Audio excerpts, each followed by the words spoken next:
but behind there are big powers that are behind, because you can sign a contract with somebody who is not producing something and expect it to be provided at 100%. Rwandan-backed rebels advance in Eastern Democratic Republic of Congo.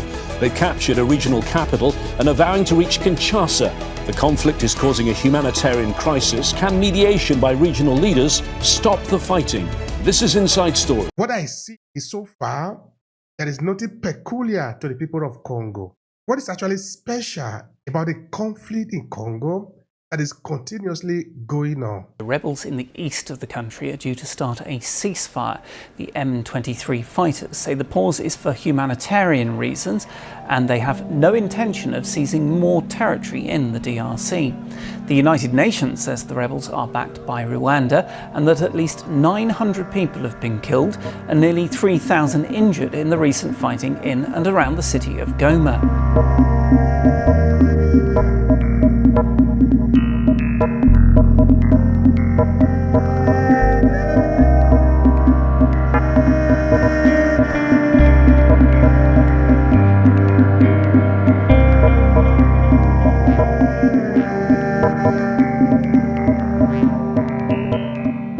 All right.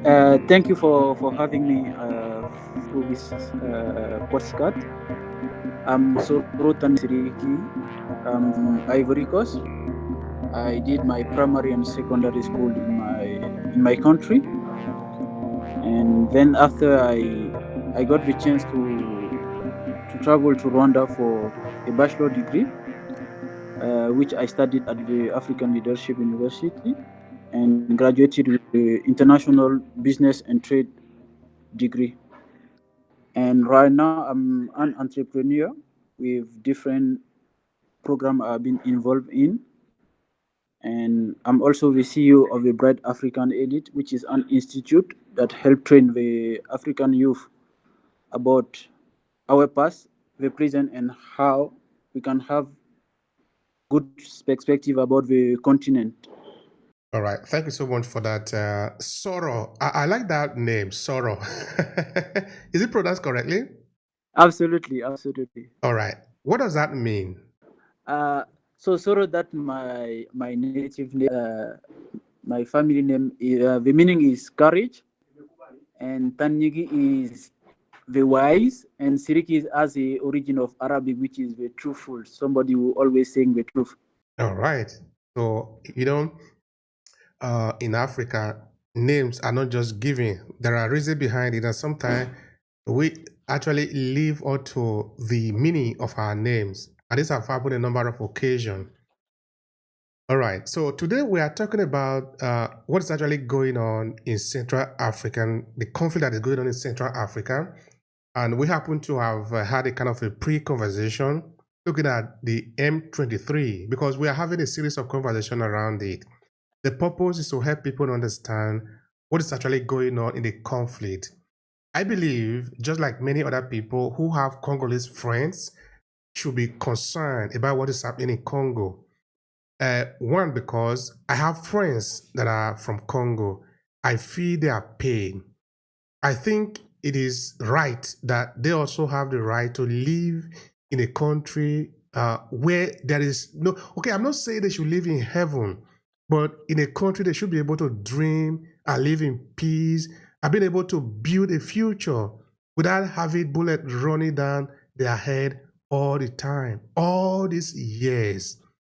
So it is on the basis of this African fraternity that we are taking on this argument, bringing in different experts, different concerned Africa to talk about this issue. We are not a government representative. We do not have any political power to change the situation, but at least we can talk about it. We are concerned about what is happening, so that is why we are talking about it.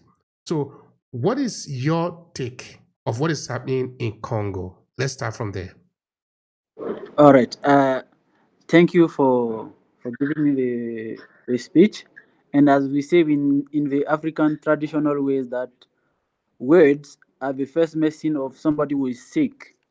So as you say, there is not so much thing that we can do, but at least is to talk about it, what is happening. and it's also part of the Pan-Africanism dream we are promoting over the continent. So we should be concerned about anything and everything that is happening on our African continent.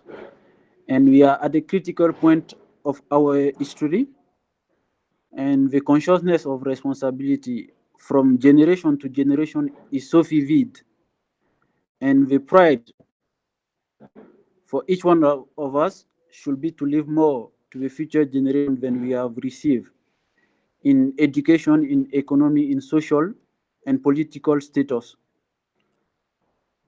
So this war is just a repetition of something that happened in the past. But before arriving at what is happening now, we should do a historical fact about what was the root causes of what we are seeing now. So as we all know, Congo is the second biggest country after Algeria,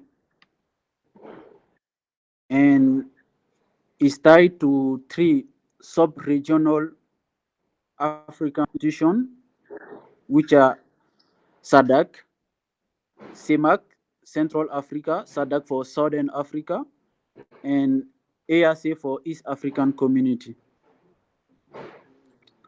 And Congo has been colonized by Belgium, and it was a property of a whole king called Leopold King II of Belgium from 1885 to 1908. And he has over 200 ethnic groups. And he gained his independence in 1960 from Belgium. And after that, a lot of chaos happened between ethnic conflict. And Mobutu Sese Seko Wazabanga was the head of state of that country. And people was complaining about the way he was ruling the country, because he ruled the country for over three decades. And from there, rebellion started in DR Congo, ethnic rebellion, and also conflict about resources. And Desire Kabila was one of the opponents. He grew up a rebellion group called AFDL,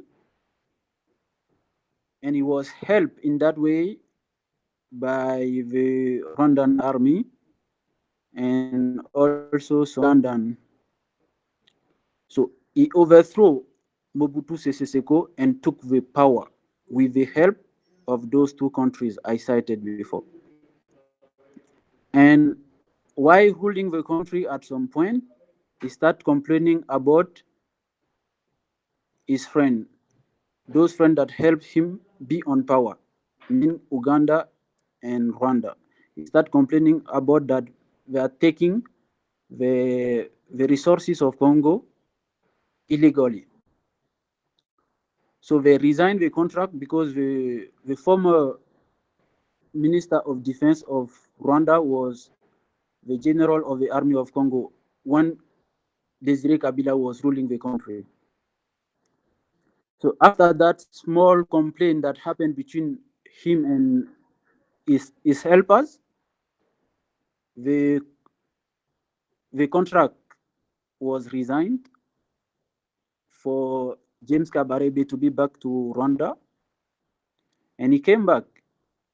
So that's where the conflict started at that time, because those that helped him to be on power, he started complaining about them. And without forgetting that Rwanda also faced a trouble in its history, which was the genocide. And when that was happening, they faced a lot of displacement in the region. Some people went to Burundi, but most of them went to DR Congo. And after the resignation of the contract with Desire Kabila, his son because Desire Kabila was killed. So his son took the power, and that was the Second World War of the DR Congo. The First World War was for the installment of Desire Kabila on power, and the Second World War of Africa was the war of his son. So they decided that since the Rwandan and Ugandan helped them to power, they're gonna have those that help them to enter in the DR Congo army. And Rwanda is also complaining because during the genocide, some genociders enter in the DR Congo with the guns. They wasn't disarmed from international community and organization. So Rwanda now is complaining about that there is still those genocidal that are in DR Congo, which is called FDLR. And Congo is complaining about M23 being supported by Rwanda, according to the says. So today we have two countries that are recognized officially, which are DR Congo and Rwanda, and we have militia. And since I told you we have more than 200 ethnic groups in DR Congo, all those ethnic have their own rebellion. So now, right now, we have more than 100 troops and rebel group in DR Congo, which is make it worse. But listening to M23, they are complaining that since they are Tutsis from Rwanda called by Mulenge, they are complaining that there is a discrimination of Tutsi group in DR Congo. And as you know, in Africa, we inherited all the borders from colonization. Today, you have some Masaya in Kenya, but there are still those Masaya also in Tanzania. Same for us in West Africa. I'm a Senufo from Cote d'Ivoire, but we also have Senufo ethnic group in Mali. But it's just the borders inherited from colonization that divide us. So the Tutsi group in DR Congo are complaining about discrimination that is happening on them just because they are Tutsis. So they want to overthrow Tshisekedi, who is the head of state of DR Congo right now, so that they can take power. So this is just a repetition of the history, the same way Kabila overthrew Mobutu to take power is the same. There is that called Corneille Nangaa, who was the head of the institution that was in charge of organizing the election of Tshisekedi, is with M23. So with two different missions. For him is to overthrow Tshisekedi and take power, and for M23 is a complaint about the discrimination of the ethnicity. But now the government of the official of the are saying is not only for ethnicity fight or power, but it's also about the overexploit the mineral resources that are in DR Congo. So this is what is happening right now in DR Congo. And M23 is a group of rebellion that refuse to match with the government of Congo, complaining that they are being discriminated of their ethnicity. So there are two reasons why the war is happening now. The first reason is the ethnic division and discrimination in Africa. And the second one is the exploitation of mineral resources. Those are the main two reasons of the war that is happening right now. Thank you so much for that, Soro. I appreciate you taking the time to break it down for us. I really need this to be broken down. This is why we are here.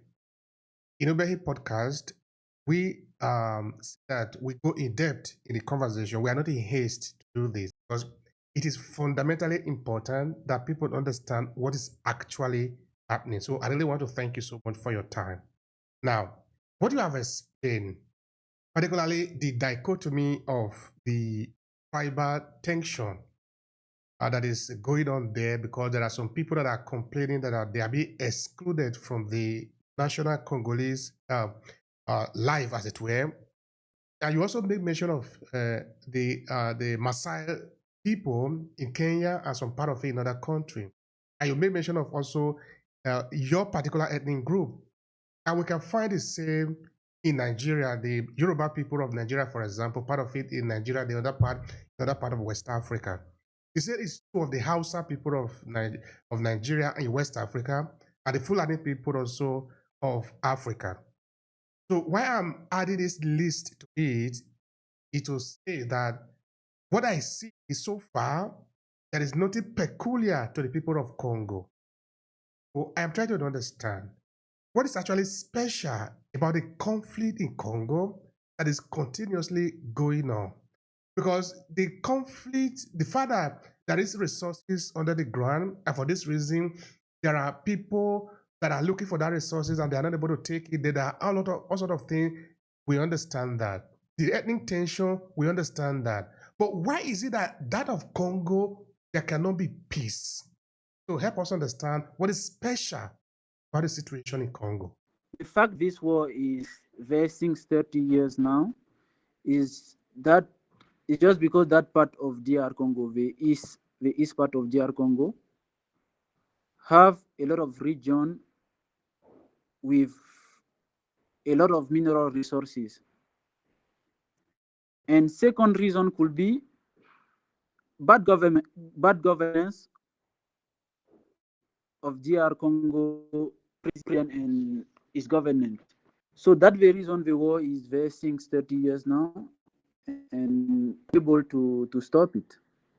And another fact is that the country is so big that from the eastern part Congo to go to the capital city, which is Kinshasa, you need to take a plane in the same country that's for 3 hours before you reach to the capital city. So, and also the ethnic reason, we have more than 200 ethnic groups in that region. And it's also the lack of education. People are not educated about values. They are living in a very primitive ways. As you said, when we take the example of Nigeria and Niger, we have Yoruba people in Nigeria, we have Yoruba people in Niger. But there is no conflict between the two. They are able to understand each other because they are educated, they have values. But from the east side of DR Congo, there is that lack of education. We need to educate our people about values. And that we shouldn't observe somebody as either a Tutsi, a Hutu, or any other ethnic group. When you see somebody, you can see him as your own self, as a human being. But beyond that, the main fact are the resource those ethnic groups they are fighting over the using of the resources that are in that region. All right. Thank you so much for that. Now, you also made mention of Rwanda. What is really connecting Rwanda to the conflict? Because if you go online, there are a lot of articles, TV reports, and all of that, where people are coming to accuse Paul Kagame and Rwanda as a country be behind the conflict. So what is actually the real connection between Rwanda and Congo in terms of this conflict? So the connection is that Rwanda is related to DR Congo from the east side. So there is that geography tie that is between them. They are both related from the east side. And it is from the east side the trouble are coming from. That's the second fact. And number two, that can help us verify about what Tshisekedi and his official government of DR Congo are saying is that the Rwanda concluded a contract with the AU of exploiting resources like cobalt, diamond, copper. And as we know, Rwanda are not producer, or the country is not producer of those resources. So Rwanda is just taken by the international community as a puppet front, but behind there are big powers that are behind. Because you can sign a contract with somebody who is not producing something and expect it to be provided at 100% of that product.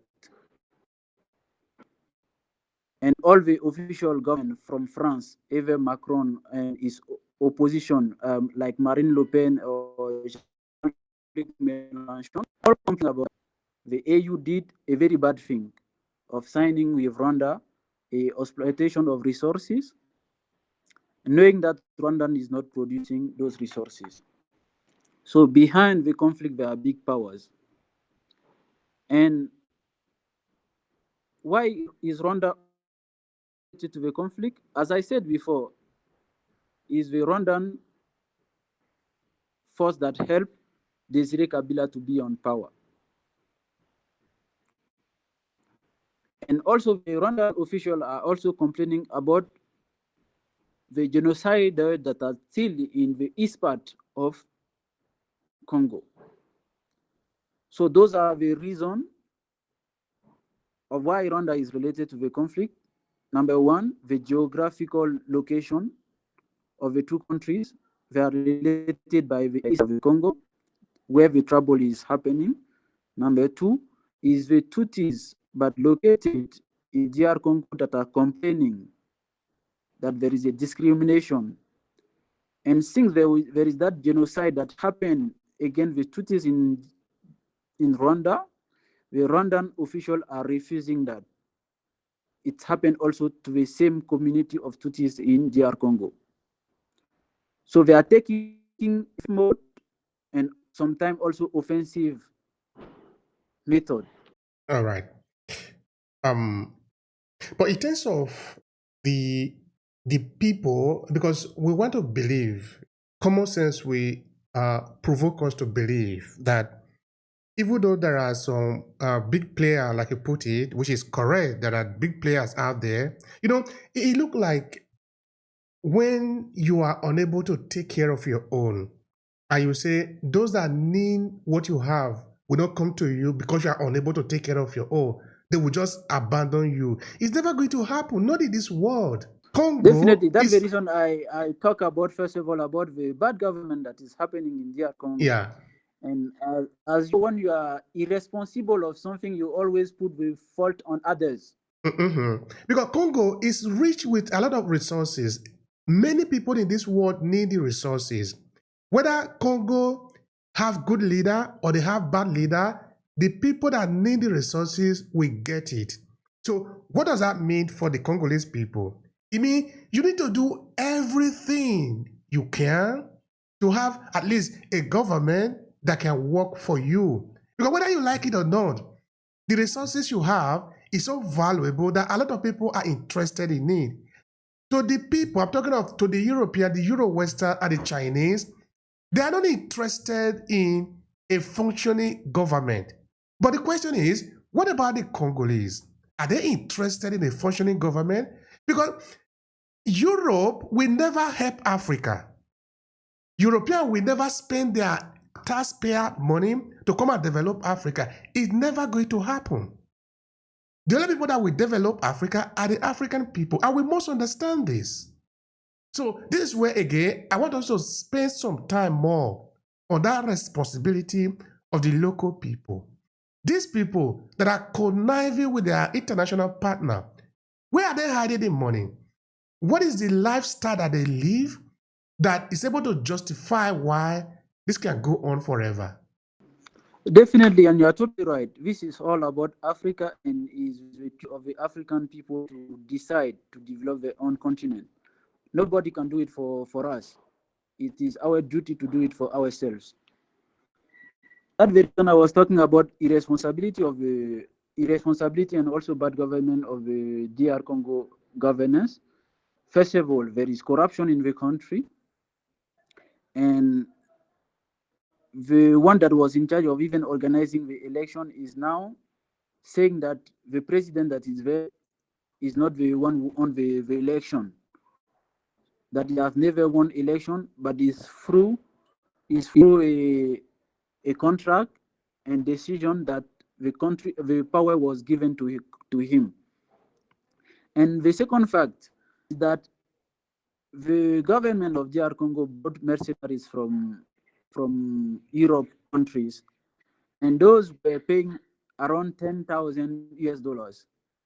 But the own soldiers, the FARDC, the official soldiers of DR Congo was paying around $100, and which was even not respected, because the one that was in charge of the budget for the military was corrupt, and it didn't give a full amount. A second fact is that in terms of strategy and field, even though Rwanda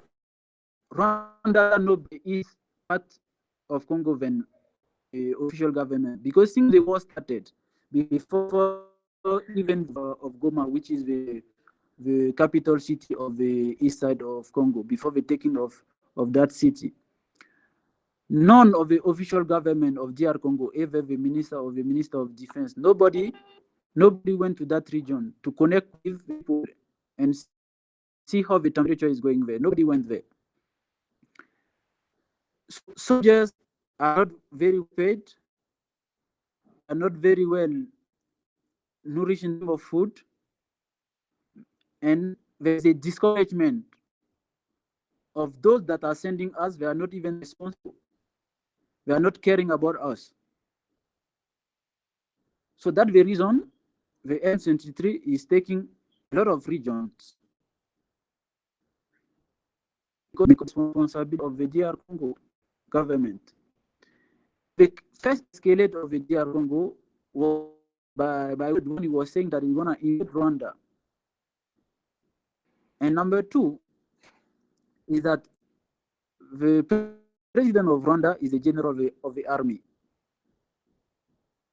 The president of DR Congo is a civilian. And a civilian and a military, they don't have the same way of thinking. When it comes to the one that have the advantage is the one that was in the army. So the only ways out of this is for all the parties, all those more than 100 troops that are in DR Congo, for all of them to come around the table to discuss and find a right solution. Otherwise, the African continent is in trouble. And we always think as African that others gonna do it for us. But no, it is our continent. And if we are not able of taking care of the continent by ourselves, nobody come and do it for us. And there have been a lot of mediation starting from Rwanda, the capital city of Angola, to find solutions. That reason, I don't appreciate the other African countries that want to call on countries like Turkey to come and help Africa. No, this is our continent, and this is the duty of the African to find solution to their own problems. Thank you so much for that. I appreciate this time that you are taking to expand on this issue.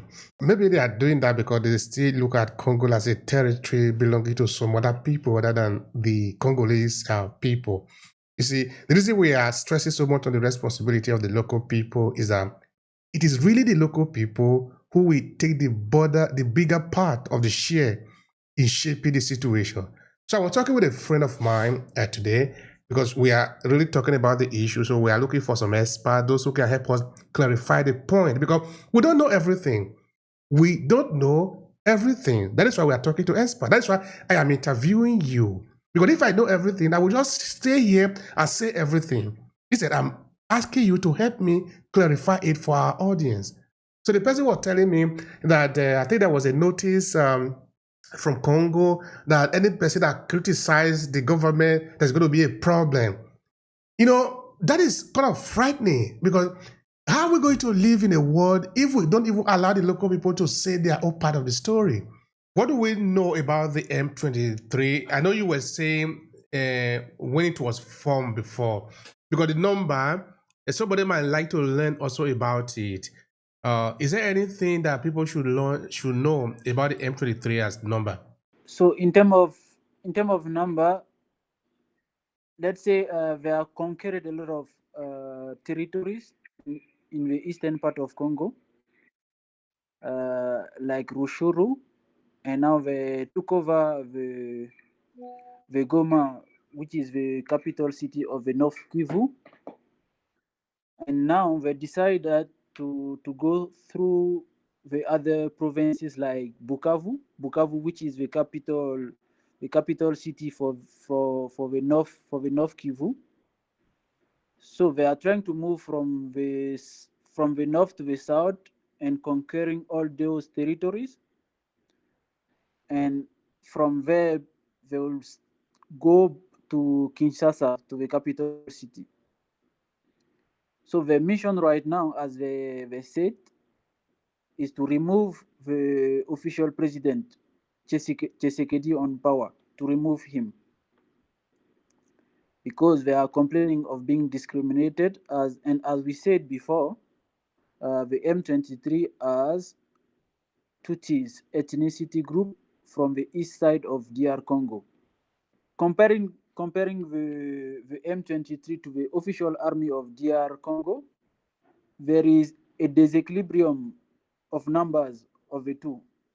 But the only thing that make him winning this war and taking over province and... Sorry, I didn't understand that. You said it compares it to the number of the official army. And what did you say about that?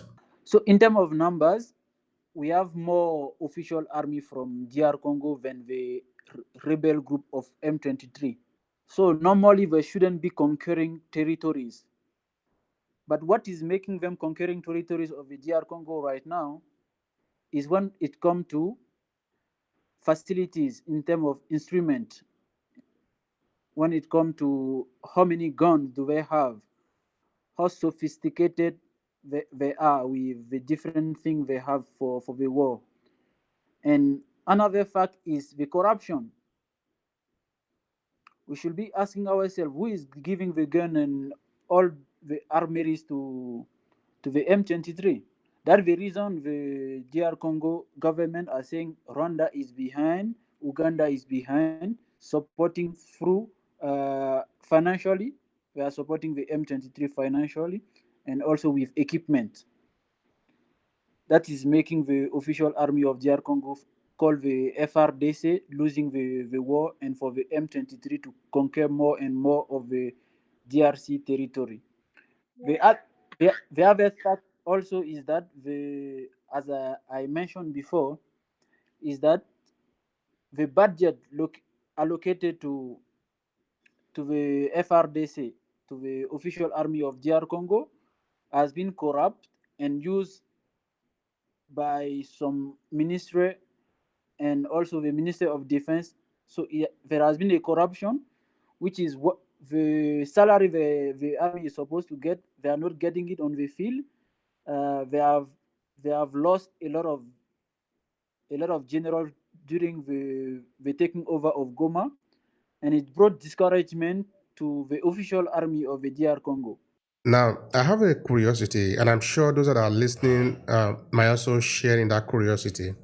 Why are the neighboring country supporting the rebel, or the M23 in this case, to overthrow the official government? Have they done what they were supposed to do in terms of trying to negotiate and look for a peaceful means of resolving the problem? That one failed. Therefore, they are supporting the rebel to overthrow the official government, as it were. Why is that an option that is legitimately supported within the region? In friendship between the different head of state, between Kagame and Tshisekedi, they they are not now good friends as they were before when Tshisekedi did his first mandate. So that's number one. And the second fact, as I say, those are Tutsis ethnic group from DR Congo, and they are complaining of being discriminated.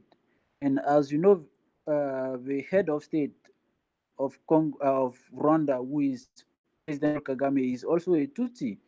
And we related that to the genocide that happened in the country where Hutu was killing Tutsis. So it hurt the President Kagame to see that his people, the Tutsi ethnic group, are being discriminated in DR Congo. So that one of the reasons for them to support them. And the second reason is the resources. As I stated before, the AU, the European Union, signed a contract with Rwanda to explore the copper, cobalt, diamond, and other resources. And knowing that Rwanda is not producer of those materials.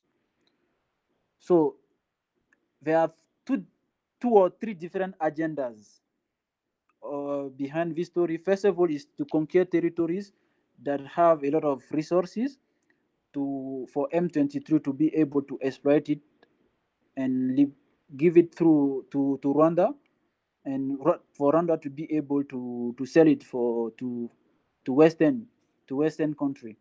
So the conquering of territory with a lot of resources, that's number one. And the second reason is to overthrow Tshisekedi so that they can have somebody else who is obeying to, or who is not discriminating the Tutsi group, the Tutsi ethnic group in the eastern part of the Congo. So that number two. And then the number three, they want to conquer also territories, and actually they want one of them to be the head of state. That's the reason I mentioned before, the guy who organized the election in DR Congo, the head of state of the institution in charge of organizing the election, is now with the M23. And as we saw it before with Kabila, if they were able to overthrow Tshisekedi, Corneille Nangaa, who is now with the M23, and he create another institution called AFC, which is Alliance Fleuve Congo, for him to be ruling the country. So there are some war in the principal war itself, and there are different agendas of each parties. That's the reason for us to have peace and cohesion in that region. We need to bring all the different parties to a round table to discuss and find out a peaceful solution. And those that will be against that, all the other parties are supposed to fight them. And let's say M23 was defeated before in 2012 and 2014. What caused that defeat? It was the alliance of the DR Congo with Afghan army, like the Angola army, the South African army. Different nations sent their soldiers to fight against M23 before, because M23 started since genocide, as I told you. So they were defeated in 2012 and 2013. And the main head that was in front of the fight, a lot of them came to Rwanda, and some of them went to Uganda.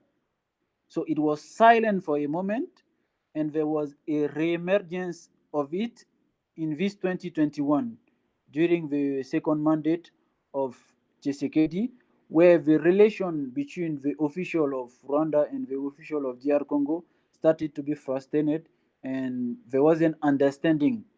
According to what Tshisekedi said, Tshisekedi, the president of DR Congo, he said when he did his first mandate, because it was calling Kagame his brother, they signed a contract to allow Rwanda to exploit the mineral of DR Congo legally. So there was a contract of percentage. And he said President Kagame would decide to break that contract, by sending his soldiers as M23 and using ethnic reason behind to overthrow him. So it was in 2021 there was an re-emergence of M23 with different agendas. All right. Thank you so much for that. And I've got some questions relating to that. The point, one of the points that you raised, that Paul Kagame, the current president of Rwanda, is not happy with what happened during the genocide, and therefore he doesn't like the discrimination. Okay, maybe I should remove the part of the genocide. Let's look at the discrimination that is complained by the M23 inside Congo. For this reason, he is supporting the M23.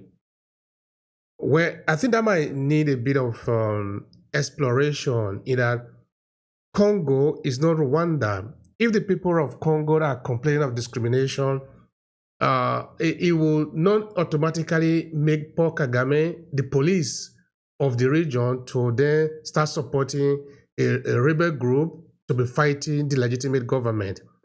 Secondly, one of the points that you also raised was that the European government, or maybe Western government, decide to contract Paul Kagame to explore natural resources that they know that he do not have. This is creating a kind of tension in that maybe these resources are being extracted within the territory of the Congo. Now, here is my question. Why did this Western government not contract the official government of the territory instead of contracting Paul Kagame to help them extract this material, which then might therefore be leading to the death of innocent Congolese people? I don't think I'm sure of that. Can you please expatiate? Definitely, this is a very good question you are asking, and that's what the official government of DR Congo are saying. If there is a problem in the family, it's not the duty of the right of a neighbor to come and involve the family and stating his own opinion and his own decision on that family. That's what the official government are saying. And as Tshisekedi said, when he rise on power, he signed contract with Rwanda for Rwanda to be able to exploit it legally. And at that time also, we wasn't talking about M23 and we wasn't talking about Bayamulenge. Those are the Tutsis in DR Congo being discriminated. At that time, there was peace. And at that time, there wasn't also the signing contract of the European Union with Rwanda to exploit the mineral resources of DR Congo. So there was peace at that moment. But for Tshisekedi, he said, Tshisekedi, the president of Congo, said at the moment Kagame decided to send his soldiers because the contract they have with him and Kagame considered the percentage of being small. So instead of doing legally, he decided to send a group of army to exploit it illegally. And also, since the Western, when they are passing through Rwanda, since the resources are exploited illegally, they are benefiting more instead of signing a good contract with the president of Congo to exploit the resources legally. So they are taking the illegal way to exploit it, and taking that illegal way are making civilian and innocent people suffering in the Western Congo. And I've mentioned that I studied here in Rwanda, but let's say my first internship and job opportunity, I got it in Goma, which is now over the M23. I got my first internship in Goma at the BCC, the Central Bank of Congo, the branch of Goma. So I have a lot of friends there. Right now, the situation is they have internet issue, they have water issue, they need humanitarian because a lot of people during those only 3 days of taking Goma, there are more than 700 dead people.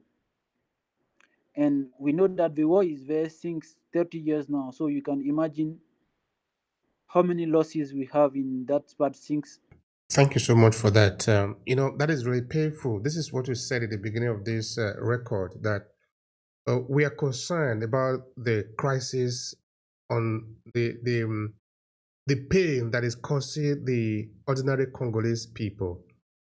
Because leadership is not about sacrificing the people. The people should be important, should be the paramount in whatever is it that the M23 and the official government in Congo have.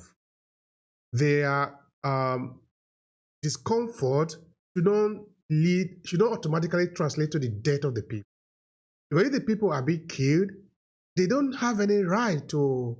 I would say that their legitimacy is continuously being undermined because the people are the most important. We can't have 700 people just die like that. In only 3 days.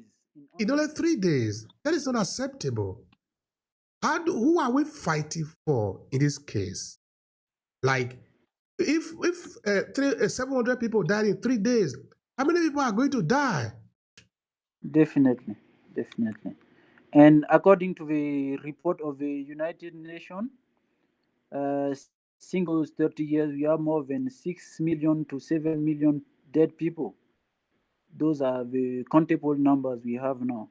So you can imagine the uncountable numbers we have. We also understand that the United Nations have been very active in Congo. Now, this is my curiosity. It appears that the United Nations is so powerless to resolve the crisis.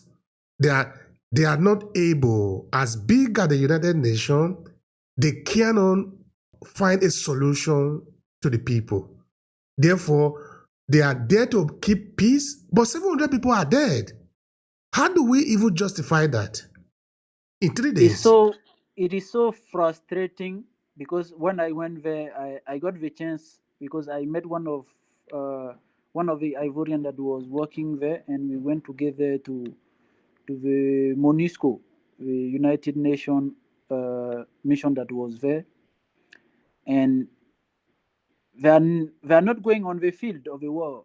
They are just in those humanitarian organization, and when you ask them, they are saying we are here to keep peace. How can you keep peace if there is war and people are dying? How are you keeping that peace? So that very reason it also come to the fact that the United Nations need to be reformed, because we have now new developed countries that need to be included in the veto. Even Africa also need a seat in the Security Assembly of the United Nations, and our head of state, our leaders need to fight for that, and we need that in Africa. I understand how painful it is, because I can feel it. I can feel the pain. I can feel it. Now, what about the weapons? What about the weapons that are being used to destroy these innocent people? 7 million people dead in one country. This is painful. Definitely, we should ask ourselves who is giving them the weapon, and beyond that, there is woman mutilation. A lot of women are still living with stigma. They are being raped and violating, and they are still living with that. Some of them are even pregnant, and they don't even know who was pregnanting them. And we have a lot of collateral things that are behind all the fact. So the good question is, we're supposed to ask ourselves who has given the weapon. And if we go back in history, since when the genocide happened in Rwanda and the genocidal went to DR Congo, they went there with a gun and they wasn't disarmed, and it create another war. As we say, a war always create an opportunity to seek something else in the different region. So it was done by intention of letting those genocidal penetrators going in DR Congo without disarming them. And the first Congo war that happened, where are those guns after reconciliation? Even after talking, we need to disarm all the people that have guns to make sure that nobody have gun. And there are different ways also they are killing innocent people through machete, through weapon. I remember one story when I was doing my internship, and at that time there was a curfew. At 8, you wasn't allowed to go out of your house.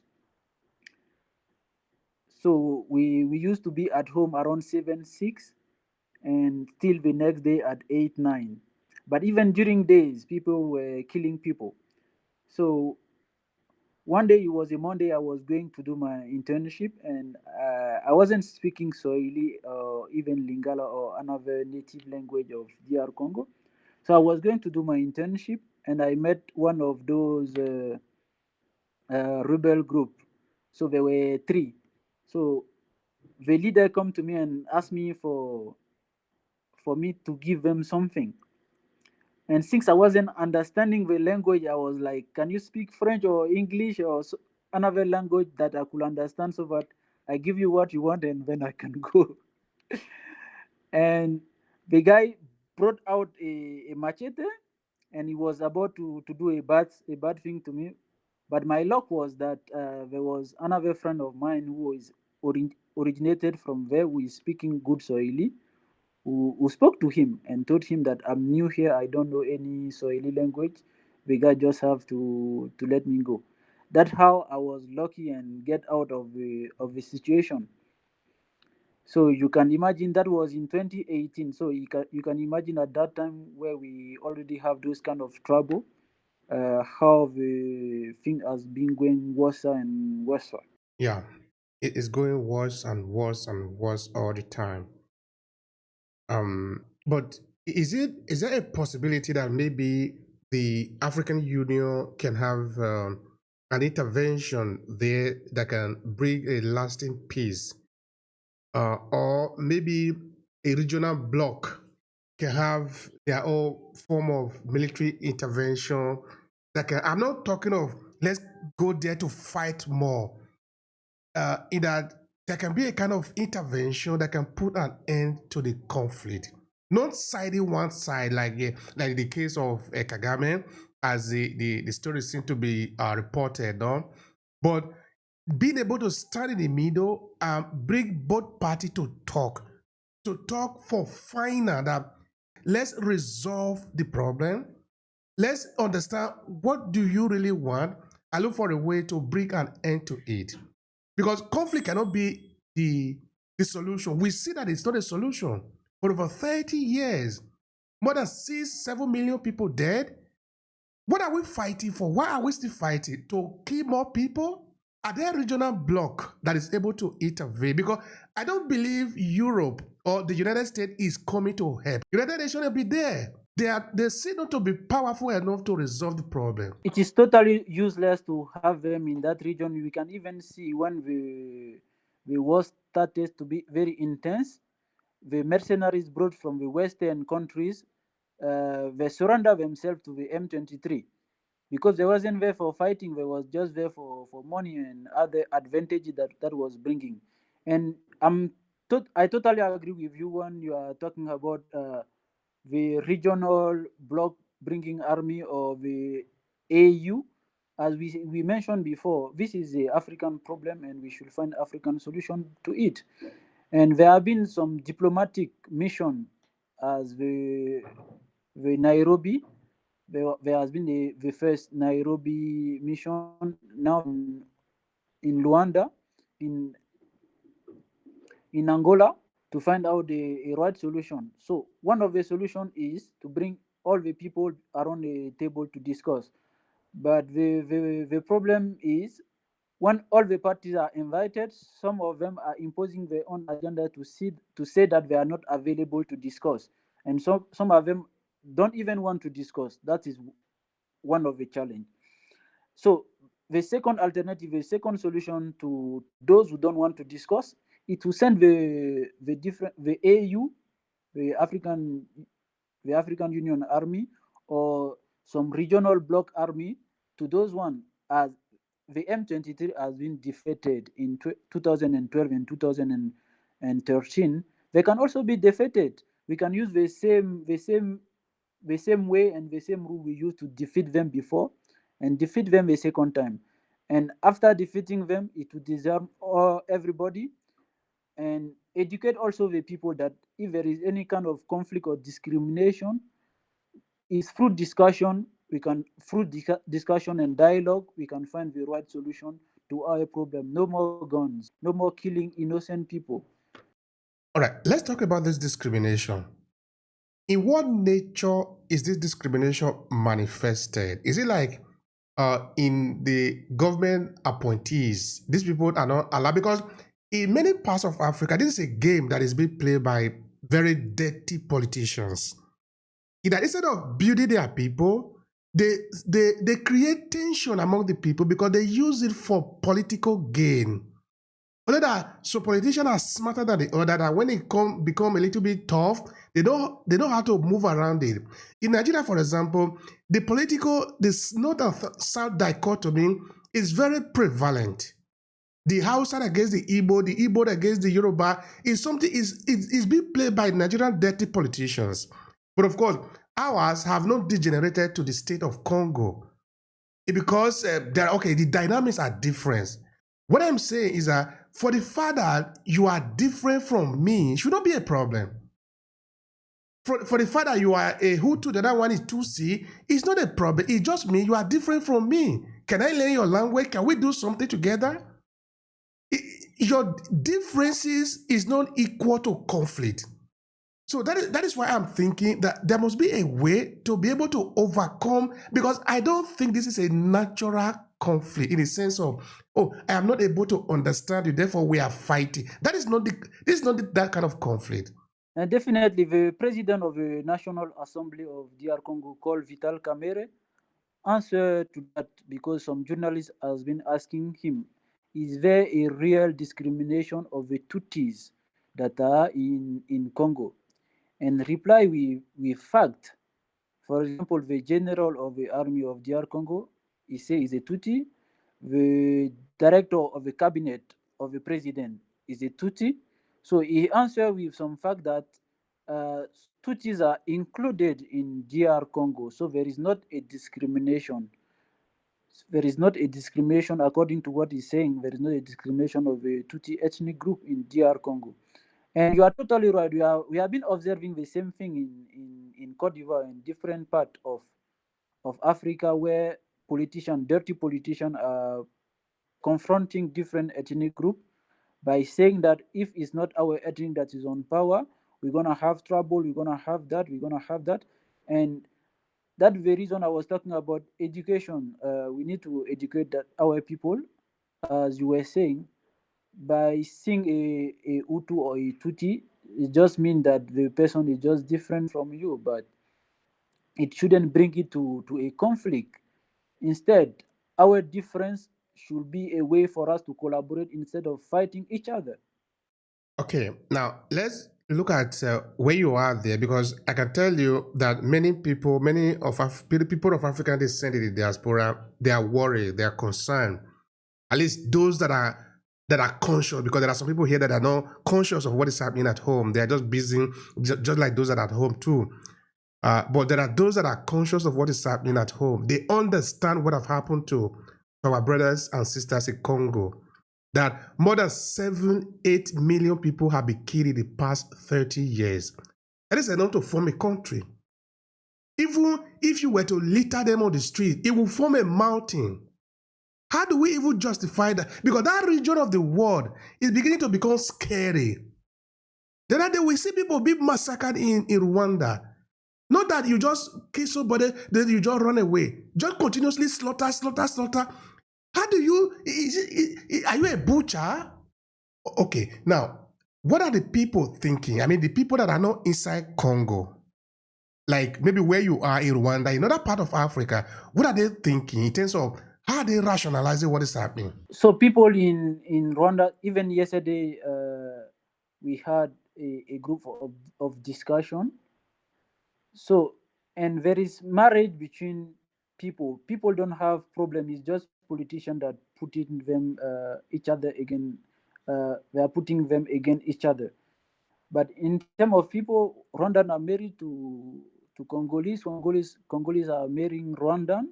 So there is not a problem when he arrives to a people level. But we are all worried about what is going on there, because even in Ivory Coast yesterday in the national TV there was a debate. How can we find a solution, a definitely solution to do not have the same issue coming years and years and years on? So I think we should organize the way for us to solve that. Is one of the things we are doing now, to debate about it, find out what is going on, how can we help, and organize debate, organize people around the situation for them to be aware, and also find out ways how we can contribute. And one of the journalists yesterday, for example, was proposing of he was proposing a very extreme solution, which is to remove to tell all the civilians to move out of that region, and kind of send a bomb to destroy all the M23 and all others rebels that are in that region. That's a very extreme solution, but if it is the only way to find a good solution, I'm for it. I'm for it, definitely for it. So you are being inside Congo and inside Goma, that is currently under the control of M23, right? Definitely. What do you say about the humanitarian situation there? People that you have spoken to, what is going on the ground? So the humanitarian situation is very very worse, and beyond that, the social economical life is also another case, because it was underdeveloped. That region was underdeveloped before, and imagine now with the war, for some people to have even $10 a day is a problem. So when it comes to the humanitarian solution, there are some people that were in the houses. They didn't ask anything from that war, and they just received some bullet, and they have been killed for like that. So the humanitarian solution is very worse. Some body are even smelling, because the United Nations and all the people, all the international organization that was sent there, uh, most of them are not allowed to go in that region, or they are scared for their own life. So the humanitarian solution is very worse. And discussing with the people that are there, they are telling me we should take at least 2 to 3 months to clarify it and to have a normal life back. Otherwise, the situation right now is is not something we can tell. And in the sense of the type of normalcy that we are hoping here, that the people of Congo should eventually find a normal life, or that a kind of normalcy that they are used to, where maybe, okay, for these 3 months there is no fighting, then on the fourth month then the fight come again. Is that what we are thinking about? Is that what we are talking No, about? what he's trying to say is it's gonna take at least 2 to 3 months for them to remove out all the dead bodies that are smelling on the street, causing other diseases to the one that are still alive. That is the first fact, and the second fact, it's gonna take the 3 to 2 months for them to remove that, is the economic social life. Most of the businesses are closed. It's only those small commerce that are still open, selling the living good. But when it comes to employment, most of the business are closed. Most of the big institutions, like for example the French Institute is closed. The USA embassy is closed. So most of the institution that was there to help the social life status are all closed. Since the M23 took over now the city, they are the one ruling the city with their own agenda. So that the reason is saying it's gonna take at least 2 to 3 months for them to have the normal, like the commerces and all the other businesses to open back. But the fight is still continuing. Even now we are talking, but not in Goma. In other region, as I said, the M23 has a aim and the objective of taking all that those regions that are in the east part of Congo, and from there move to the capital city. So right now we are speaking. There is no more fight in Goma because the M23 already took the city, but they are still fighting to extend themselves in others region like Bukavu, Bunia, and other west region, other east region of the DR Congo. Okay, I'll go back to the number again. How large is this M23 that they are able to do this damage to a city government? They are, in terms of numbers, Like in thousands. How many are there? Are they like 200, 300,000 people? In terms of... So let's take the numbers in terms of army. In terms of army, the M23 we can count them around 100, 200 people, and the official army of DR Congo, there are more than 400 to 500. But as I You mean 500 people or 500,000 people? 500,000 people. So the M23 are about like 100,000 rebels, right? Yes. So we can even say it's just half of the official army of DR Congo. But the problem is not the numbers of people we have. Even when we take in terms of population, even when you take in terms of dimension of the countries, Congo has a lot of population. They have a lot of soldiers, but the real problem is when it comes to equipment and also motivation of the soldiers that are on field. That's where the problem is. Because they have, okay, because here, okay, let's talk a little bit about the military. Now, they have all the military training. They have the equipment to be able to take down the government supply. That if the government were to respond with helicopter, with fighter, they are able to take all of them down. And so they have their own jet, they have their own fighter, they are able to fly their plane. Or why are they this successful over the government? Is the government not equipped? They have a lot of equipment and sophisticated equipment. That's the reason I was saying about the irresponsibility and bad governance of DR Congo. You have a whole. You should invest. You should reduce the government budget and invest in your army. And the lack of investing in the army and not paying the soldiers rightly, of the soldiers of the official army rightly, it brought discouragement to the official army. That's the reason the M23 is taking over and over provinces and districts of the Congo. So lack of investment in the army from the DRC government, and also corruption. As I said, the budget that was allocated, and is a report that came out that the budget that was allocated, the half of the budget that was allocated to that war was being corrupt and was being used in another way. So it comes to the bad government and the lack of investment in the soldiers and in the equipment. And as we are speaking now, yesterday or the day before yesterday, Tshisekedi, the president of Congo, gave a speech, and is now the M23 has taken a lot of district and a lot of region of DR Congo. He decided now to reduce the budget of the government and invest in the army. And as we say, it's never late to do good, but I think he has taken a lot of time to solve out this solution that could have been solved since. Because when we talk about numbers of people, the official army, the population of DR Congo is more than the M23 or others rebel group that are in the eastern part of Congo.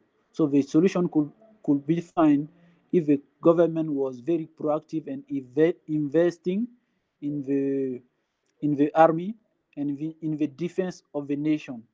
In this region where the M23 are taking over, I want to believe that there are natural resources in those areas that are going to be mined and then exported overseas, correct? Of course. Even right now we are speaking, Tshisekedi is saying already that they are even sending more resources right now illegally to Rwanda to be traded with the Western countries.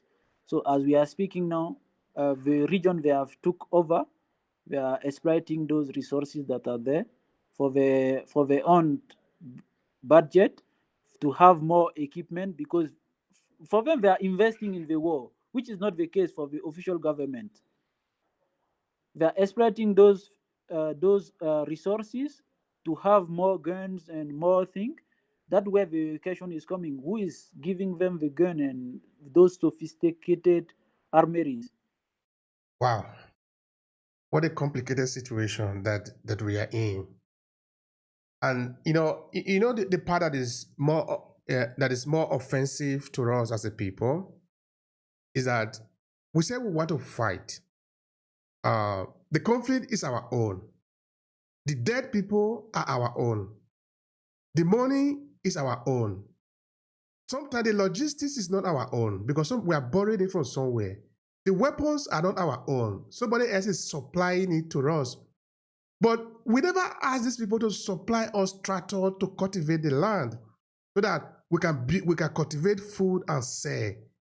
We want to be able to fight, but we don't produce this weapon.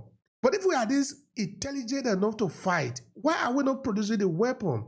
Because I want to believe now that while they are seizing this land, they are extracting these natural resources, they are selling it out to buy more weapons. Now, you do the calculation. How much are the ordinary people of Congo going to benefit in this transaction? Nothing. Nothing. Because if we were maybe producing the weapon in Kinshasa, or maybe in Rwanda, I don't know, maybe in Ghana or in Ivory Coast, but at least by the end of the war, the money still remains in Africa. But we have this intelligent African leader now who are fighting, buying weapons in overseas. They don't know how to produce this weapon, but they know how to use it to fight. And the weapon they are also buying, those are also investment for the people they are buying from. Also the reason all those big powers producers of weapon are just sending condemnation, but they are not taking serious decision to stop that war, because it's benefiting to them. It's our own people, our own fight, our own thing.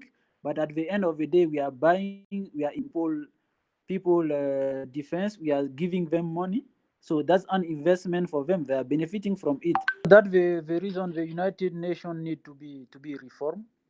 Um, I'm a very activist for that, for the United Nations to be reformed, even for our own AU, the African Union.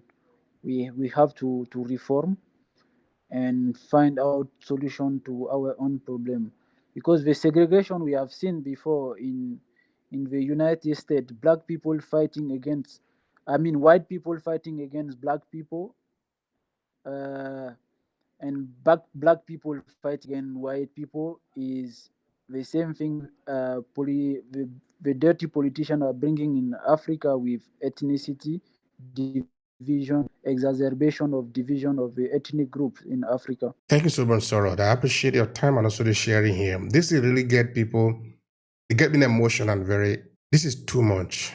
What is your final thought to conclude the conversation? What is your final message? If I would have a final thought, that could have been a message or a rethinking of, I have a dream of Martin Luther King, why he was saying, I have a dream that one day black people and white people will see in the same direction without looking at each other as black and white people. My prayer and my thought is for all African countries to have peace, and for all African ethnic groups that are in each countries, for them to see in the same direction. And our ethnic group shouldn't be a reason for us to fight each other. The country is a country. People are here to pass, but the country will still remain. So I hope peace will prevail. I hope dialogue and discussion will help each parties to have the interests protected and find out a good solution to this war that has been wasting years and years on now. Congo needs peace. Africa needs peace. Thank you so much, Sarah. I appreciate you. I appreciate your time, your dedication. Yeah. Congo need peace. And this is also the opportunity for me to send a message to my country, because from very far I'm seeing some tension of ethnic group also that are happening there. And we have experienced this before, and we are in the year of election. We're gonna have our election in October this year, 2025, and I'm already sending good messages to my people for them to avoid that ethnic group division in the country. And I pray that we're gonna have a peaceful election, and the president that will be coming will be a president that will work for all the Ivorian people without a division of ethnic group or what. Because if you really are a leader, you will unite the people. But if you are not a leader, you will divide them. Because you cannot govern over a divided people. But if you unite them by giving them dream, you see, leaders that don't have vision are the ones that are dividing the people. Because when you divide the people, now you are solving a self-created problem. Leaders, on the other hand, that have vision will unite the entire country, because you need all the energy of the country to pursue your dream. But if you don't have any dream, you create trouble for the country, so that the pretense of doing something, you can be there so that people see that they have a leader, but you are useless because you don't take them anywhere. Leaders should lead. Leading means you are in the front, the people are following you to realize something. But in front, there must be dream. What is the dream? Those that don't have dream, they create trouble. Those that have dream, they unite the people. So African youth must understand this, so that when next we have the other guy that is coming around saying, I want to be your leader, the question is, what are your vision? Because your vision must include us as a people, because we are the reason you are a leader. If your interest is to divide us, then you are not a leader.